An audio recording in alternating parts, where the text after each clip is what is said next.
Hi everybody, Dacob here. Welcome back to the Fashion Bunker. Today's perfume review time, and I will be perfuming. I will be perfume reviewing, not this one, but this one. Opium by Yves Saint Laurent. This is the original flacon, splash flacon of the Eau de Toilette from the 70s. You could check the review of this one in the description box down below, but today we are reviewing the updated version, however not Eau de Toilette. We are reviewing the Eau de Parfum of Opium. This is how it looks like. You could basically see the difference immediately between the Eau de Parfum and the Eau de Toilette by the black little twirly sprinkle, they call it, inside. You don't have that black sprinkle inside of the Eau de Toilette. And of course the packaging of the Eau de Parfum is all gold, while the packaging of the Eau de Toilette kind of has this red browny color.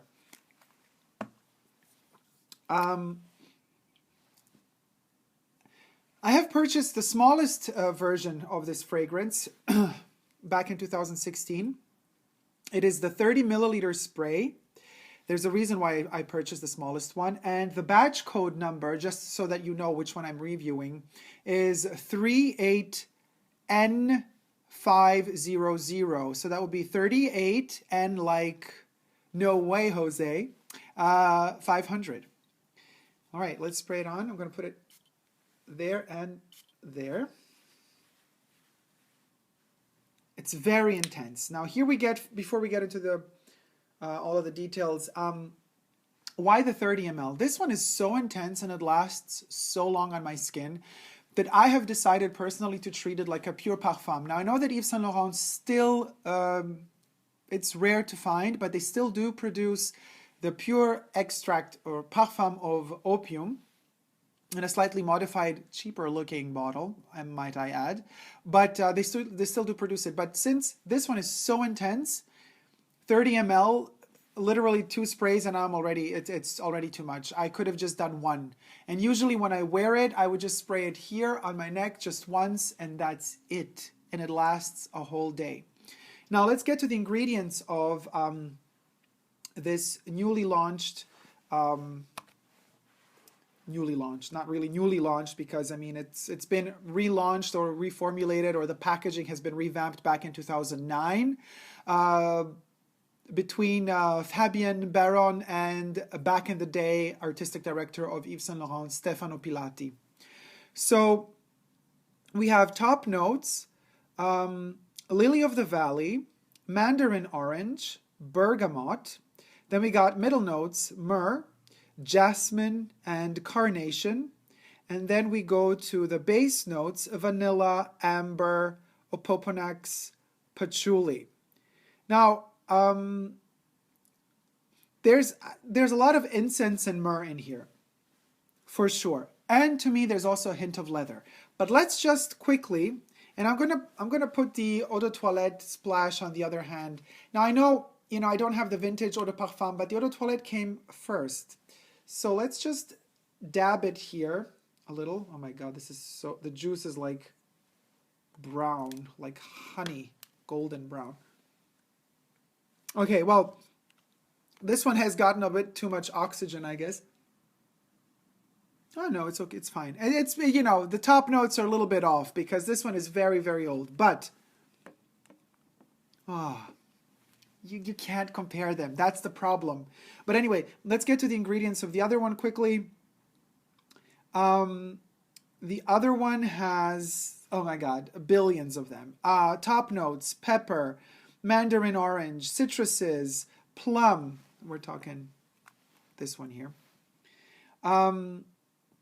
We got jasmine in the top notes. We got bergamot, West Indian bay, and cloves. That's all just the top notes. Then we go to the middle notes. We got orris root, cinnamon, rose, lily of the valley, patchouli, sandalwood, peach, carnation. Oh my God.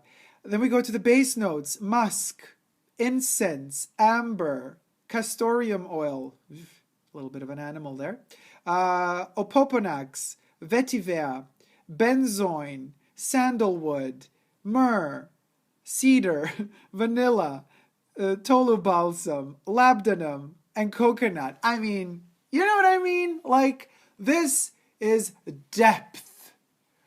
This is surface. It's a very intense, scratchy surface. And this one is a rich, rich, opulent, decadent depth that goes so deep. You really understand why it's called opium. You understand why it's addictive. You understand why it's a drug, because it literally creates a bubble around you that just doesn't want to let you go. And you risk it. You risk wanting to stay there and to live there and to forget your real life. You know, just like if you're taking opiates. You just like kind of, you ooze off. So I've been told. But anyway, back to this one. I have a love-hate, let's just say it this way. Read between the lines here. Love-hate relationship with this one.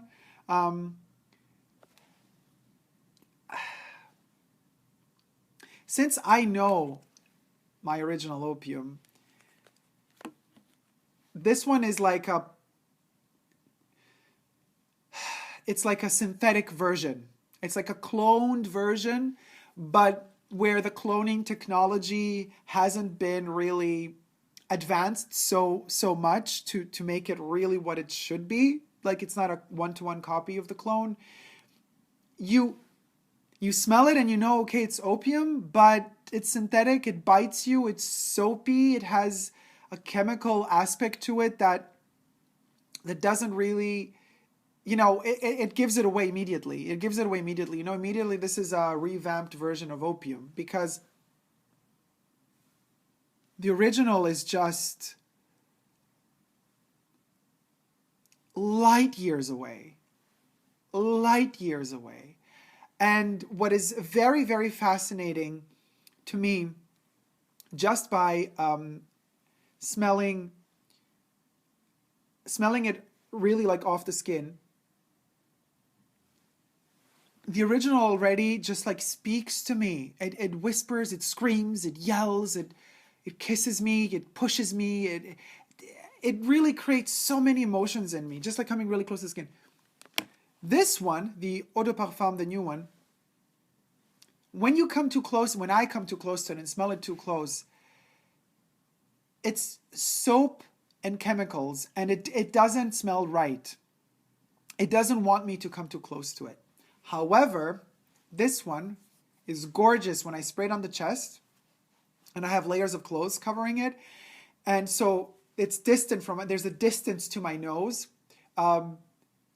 When there is a distance to my nose, and like the perfume, that clone, has the time to kind of travel from there where I sprayed it to my nose, it gets that time, I don't know, the oxygen, the air, the heat of my body that becomes cooler outside of the body, it transforms, and then it enters my nose, and it's very, very, very pleasant.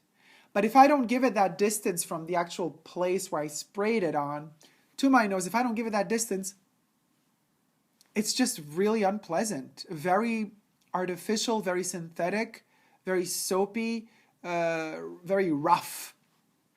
And, you know, it's like they're both drugs. They're both opium, right? They're both drug products, but they create different sorts of addictions. I mean, this is a synthetic modern day drug that's kind of produced, you know, with another technology. It's cheaper. It has more side effects. You know, it kills you maybe even sooner than this one would. They would both kill you because they're both drugs. But you know what I mean? This one is more like vulgar. I have to say it. It's vulgar. It's like it only works to me. The love is when it's like far away from my nose and I just get from time to time light whiffs of it, because that whiff of it, by the time it reaches my nose, it kind of evaporates from all those artificial head top notes. And my nose kind of gets more the ghost of what opium used to be. But the eau de toilette, and I know I'm comparing eau de toilette here, and I'm doing a review of an eau de parfum, of a new eau de parfum, but To me, honestly, the original Eau de Toilette is even more intense than the modern day Eau de Parfum. So whatever, it's opium either way. And since they're like decades and decades apart, it's crazy to kind of compare them either way. But since this is the original, I really never stress enough to repeat it. You should always bear in mind the original when you enter something kind of reformulated and revamped and you know, with a higher concentration, because I mean, Eau de Parfum has a higher concentration juxtaposed to the Eau de Toilette. But you know, since they're both opium and since they both represent the fragrance house of Givenchy, you know, I really Givenchy. Fuck me.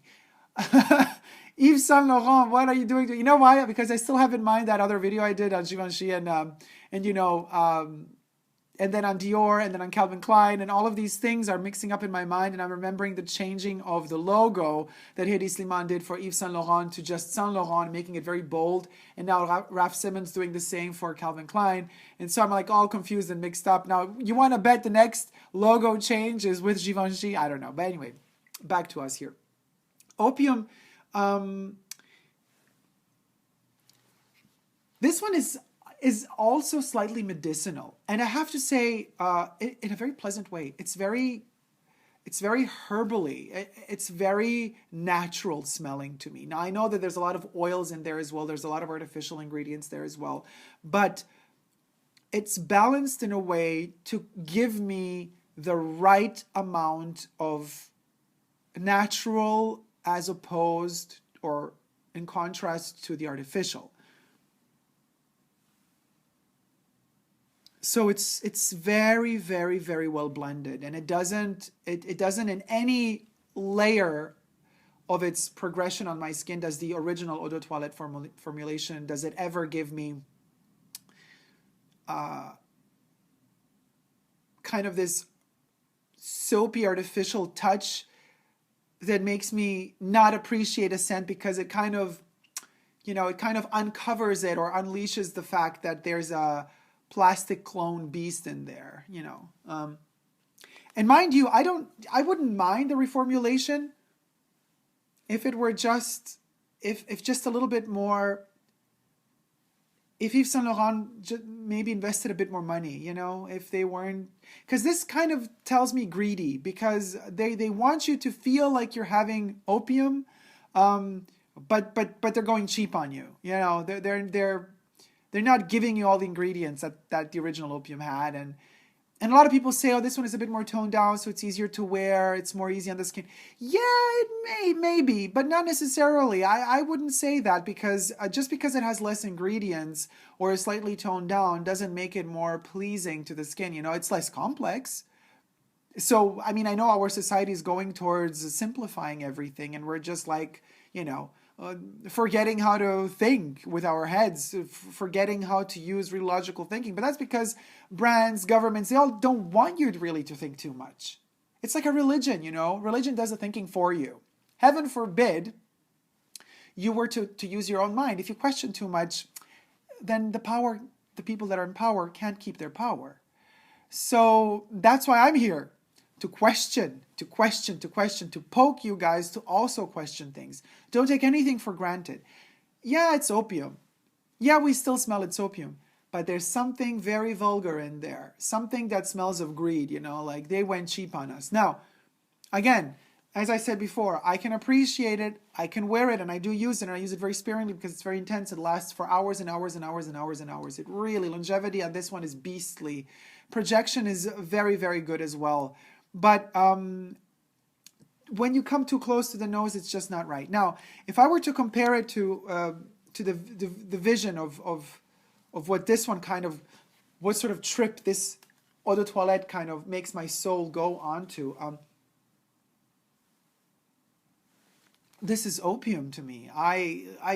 Maybe I've you know, read too much about history, but I just, when I smell this one, I am in that horrible time. I mean, this is now it was a horrible time, especially because of all the opiates and what you know, Great Britain with their colonial wanting to own and possess the whole world, what they did to China. I mean, read a little bit about how horrible it was and how they kind of manipulated, still to this date, first world countries do that, they make people fight in other smaller countries for their own interests of the big countries, of the first world countries. And then they create the wars. And then they like, all of a sudden, oh, why are they fighting? Let's go in and kind of block them off and use our military and our weapons, which, by the way, we sold to them prior to all of this escalation because our economy lives thanks to the selling of the weapons. But anyway, so what Great Britain did is to keep under control a lot of China. They pushed that opium bullshit there like it's nobody's business. People were addicted. The population was the addiction to opium was a huge problem. Now, this is why I say when I smell this, I'm catapulted in those tragic times when human beings really were treated as slaves to this drug, and this drug was given to them in order to manipulate them. Think about that next time you want to use a drug. Maybe it's not just you wanting it, but maybe it's somebody higher than you that is just so thrilled and happy to have your ass under their control. That's one of the reasons I don't want drugs in my life. Because knowing that somebody higher than you is actually profiting from you losing yourself just makes me so fucking angry. Anyway, this catapults me to a position where you're just like, your brain is turned off and you are... And this is a weird paradox because here I'm talking about fighting against drugs, but then again, I'm talking about how amazing it is to be under the influence of this particular perfume. But thank God this perfume doesn't let you, it doesn't eliminate your control, obviously. This is all, you got to take it, in context. Don't take it out of context.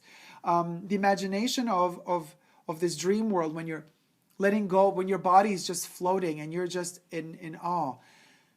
This brings me to that point, to that visual, because I've read a lot about history, of these opium rooms where all of these people would just be like laying on the floor, smoking this opium and just like all semi-asleep in these enormous rooms, all of them laying next to their own little pipe to suck up to. And it relaxes me that way, this one in particular. It really delivers its name. This one doesn't. This is like soap. Like let's wash ourselves from the junkie inside of us. And let's just remember how perhaps the times were, but without ever really being able to relive them, because there is a blocker there. It's like a program has been set in motion, like a computer programmer has been told, to implement something that is super hard to hack. So that it blocks the program from really executing itself completely, or let's say something that maybe a programmer has been told to implement within a software or hardware so that a certain product, and here we go again, hint, hint, might have to stop working after a certain time, so you are forced to purchase a new one. Apples fall close to the tree, don't they? So, all that shade, all the shade. Oh my God, guys, if I could only say everything I always want to say, like, please read between the lines. I'm just placing hints and everywhere, Easter eggs. Oh my God. Anyway, if you only knew, whatever. So listen, it's like you have to let go of this one after a certain point. The dry down is better than the top notes for sure, but even the dry down, still when you come too close to the skin, it slaps me in the face and says no. So this is the opium rooms and you're like letting go of the body. And this one is like, you're trying to access that program, that room, but something in that whole system is blocking and keeps saying error, error, error, access denied, access denied. It keeps telling you, you don't have the authority to access this room or this part of the program or to access this level of the video game. This one keeps blocking you off. And it only gives you a hint of what you might be able to play, which level you might be able to play if you smell it from a distance. Like, this is the distance I need to smell it. Like, from here, from this distance, it begins to kind of smell better, but everything else. So good that I purchased the 30 ml. This is going to last me decades, I guess, because I'm loving it again and I'm hating it as well. But I do use it nevertheless almost every day, sometimes even at night, but I spray it like really low. I mean, above the belly button, not under the belly button, but above the belly button, like where the stomach is, to make it even more far away from me. And then it has a kind of a balsamic, relaxing mood to it. But other than that, it's a tricky one. Not to everybody's nose. Some people love it, some hate it. So let me know what you think about Opium Eau de Parfum reformulated version in the comment section down below. And don't forget to subscribe to my channel here on YouTube. I'm also on Instagram, Facebook, and Twitter. No matter how complicated the addiction is, you have the strength to battle it out and to jump out of it and to pull yourself together, to pull your shit together, because you never give up on love. Love you guys. See you soon. Take care. Bye.